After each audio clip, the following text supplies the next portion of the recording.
Hello, welcome ladies and gents to another video you've been looking for. How to bike. Or, oh, you gotta know about bikes. I won't cover every single bike today. I will only go over a certain amount of bikes. As you can see, that Beamer right there is my favorite. It matches my visor. And I do have a motorcycle helmet on, like not every other video. But let's go through every single, well, not every single bike, but the ones that I bought and I think that's worth buying. Let's talk about controls first. For those of you that wants to look at the bikes, there's probably timestamps on the bottom that you can look for to skip to the bikes that you're looking for. But for those of you that wants to learn something, I will go over, wow, that just happened. I'll have to go over the controls for these bikes and how they work, what you can do, and yeah, but this is only for keyboard. I don't know much about controllers or mobile since I don't run on either of those, but yeah, for you keyboard users out here. So here's a control that you have to know when you're riding bikes. To accelerate faster, you hold down control and W, which is acceleration, at the same time, and you accelerate a lot faster. As you can see, accelerate a lot faster. But the downside of that is that you do lose a good amount of control when you are wheeling. So you have to be careful. As your skills grow, you will take your time to get better at doing things. So first up, control, obviously control W, you go forward and you wheelie. This is something that surprising amount of people don't know. They're very curious as to how you can do this. Unfortunately, you cannot toggle with the ABS controls and traction controls. And but however, if you click M on your keyboard, you can manually mess with the gear shifting. So as you drive, let's say right now I'm on first gear, I'm topping out at 60. Hitting Q and E will mess with your gears. So I'm currently manually shifting gears. Like so. Alright, so after manual shifting, I don't think I need to take care of the going forward and backwards. So that's about everything you need to know.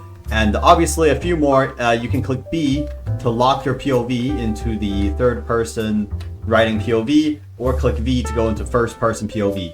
Now, for those of you that's looking for the bikes, welcome to the this part of content. So yeah, subscribe, because I need the watch time and the subscribers, you know, guys, come on, please. You know, I try my best to make these videos. And yeah, if you want to see more videos like this or about different topics, about different games in the future, please let me know in the comments, and I will be sure to do them or, you know, take a look into it if they're content worthy or not. I am going to only go over a few bikes today since video time is limited. We're going to go over the best bike to buy for the lower price range, and we're going to go over my preferences for biking. And we're going to go over the most detailed bike, which is actually this one right here, I think. And yeah, we're going to go over the most expensive bikes and the one limited that I'm interested in. So yeah, let's get to it. So obviously over here, we're just going to go through this real quick. This is the BMW. Stats wise, it goes 211, 0 to 60 in 3 seconds, horsepower 205. I've driven this bike quite a lot. From the looks right up here, 157 miles. I've driven this bike quite a lot. And yeah, we're gonna go on to our cheapest bike. The best bike you should buy for cheap. So, personally, you should buy the it says Yamaha R1. Yeah, Yamaha R1, my mistake. Yamaha R1 as your first bike. If you want to get into biking in this game, this is your first bike. Reason behind that, Yamaha R1, it goes pretty fast, 195, and it also handles pretty nicely. As you can see up here, I've actually driven this bike for a little bit, 34 miles, so I kind of know what this bike's all about. Now, go on, next one. For those of you that doesn't have Robux, the next bike you should get into is the Kawasaki H2. This is actually the best bike you can get for cheap without Robux. Editing Kenji here. I was wrong, this is not the best bike you can get. Yeah, there's actually a bike coming up that's faster than this. So yeah, instead of buying this, you can buy the other one too. So, well, not even for cheap. This is just the best bike you can get for Robux or without paying anything. So this right here, it is super fast. and it goes around, I think, 211, I'm pretty sure, if I'm not mistaken. 209 about average, 209, 210 about average, and it controls very nicely. It is pretty nimble, and I'm personally a huge fan of it because of the great acceleration and crazy stopping power, as I can just drop my speed all the way down. But yeah, personally one of my more favorited bikes, and we're gonna go to the next one. Before we go to the next one, actually, for popular requests, a lot of people has asked me, you should probably do sound checks. So let's do some of those.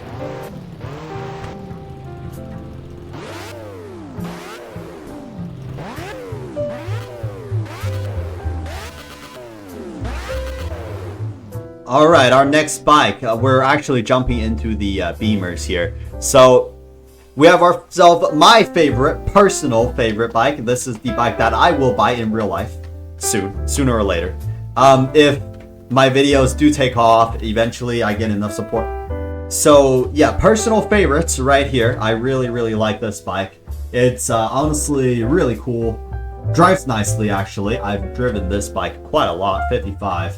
Not a crazy amount, but yeah, I've driven this bike a lot. I'm a big fan of it. Big fan of the design, and it's actually really customizable, given that you could actually customize many things on the bike. Main color, interior, well, not really exactly interior lighting. You can change the headlight colors, but that you'll have to explore that for yourself. This bike handles quite nicely.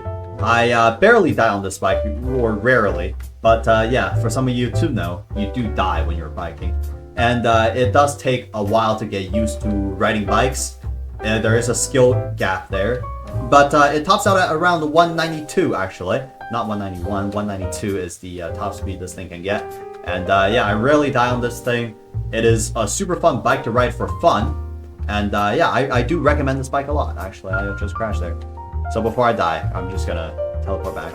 Now, a little sound check here. Just so you know, I am on 5% of the vehicle volumes. They are supposedly a lot louder, but tune your sounds to whatever you want.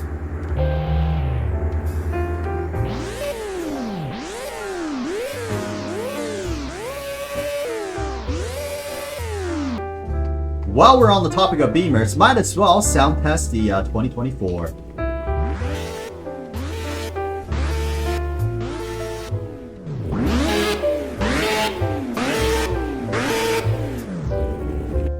And these bikes right here do have a perfectly working gauge. So these gauges actually do work quite well as well.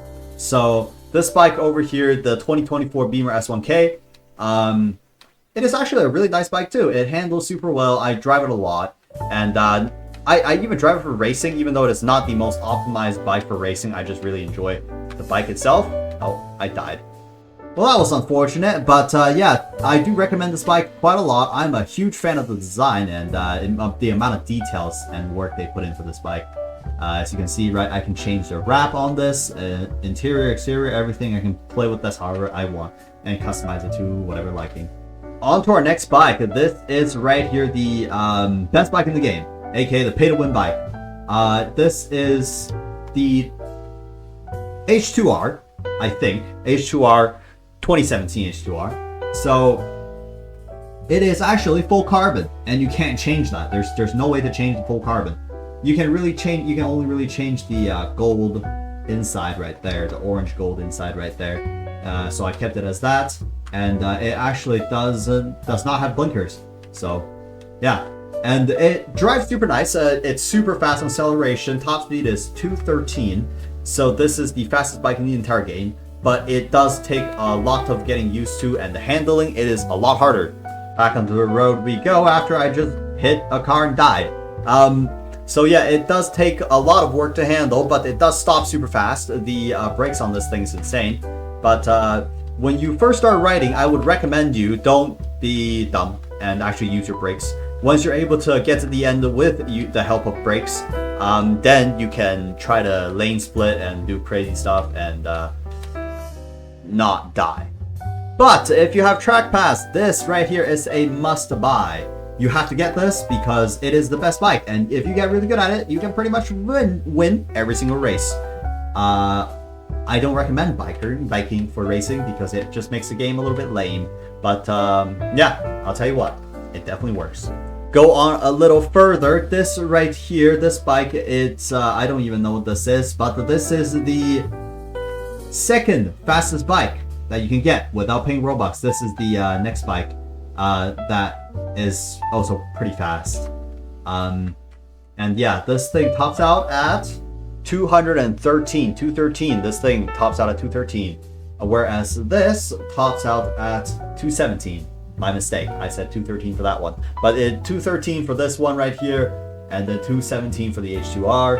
And yeah, this is, yeah, honestly, I like the design. It is a cool bike. I didn't actually drive it all that much. I used to own it before the they even added the mileage counters. So I actually used to drive this a lot, but not anymore. Not so much anymore. Now, this is the most customizable bike.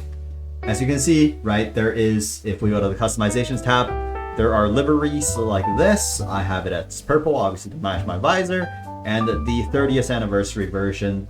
And obviously I can put this on, and even with that, there is 6 customization sections for here, license plate, and window decals. You can either have Petro or Turbo. So, really depends. This is a super customizable bike for your liking, and yeah, honestly, I'm a big fan of this thing for like a fun bike. Let's talk about some 2-seaters. Right here we have the ZX-10R. I think, yeah, that's a 2-seater right there, my friends. This is a 2-seater. So there's only a few bikes that's 2-seaters. The ZX-10R, which is a 2-seater, I've driven that for 77 miles because I had to drive somebody around. Both of the limited bikes, I've actually driven this bike quite a lot. This is actually one of the most controllable bikes, and it's probably one of my more favorited bikes. I really like this one. But yeah. And last but not least, the Ducati V4. This right here, it is, I think, yeah, a 2-seater bike. A 2-seater bike for $1 million, the most expensive bike you can get, and well, a million Robux monies. But yeah, it handles pretty nicely. The windshield, the counters, the gauges, everything works. And yeah, this bike is also pretty fast. I remember back when I was in my biker days like that, where I bike every single day and did nothing but biking, and I didn't even have many cars. I used to just take this around because this is the $1 million bike. You know, this is the most expensive bike. It goes 210, I think. Yeah, 210, 211. So this is honestly a pretty fast bike, and I'm a big fan. And it's also a really fast, really fast 2-seater. So it handles super nicely. But yeah, that's about it for all of our bikes. Well, that's it for the video, guys. Did you enjoy it? Hopefully you learned something from it, and hopefully you found the bike that you're interested in. So if you enjoyed the video, please subscribe, leave a like, and I'm actually able to read every single comment, so go ahead, ask away. And even if I can't really answer your question, I'm sure somebody from my chat, they definitely could answer. Somebody from my community definitely could answer you instead of me, because, well, frankly, I am not even though I have a biker helmet on, I am not the most versed when it comes to bikes. There are many more people that's better than me when it comes to biking. And if you really dig into it, you can even find biker groups that, yeah, they focus on biking and having fun. Anyways, thank you guys for watching, and it's been fun. There is a really good video coming soon, so stay tuned for that, and I will see you guys in the future.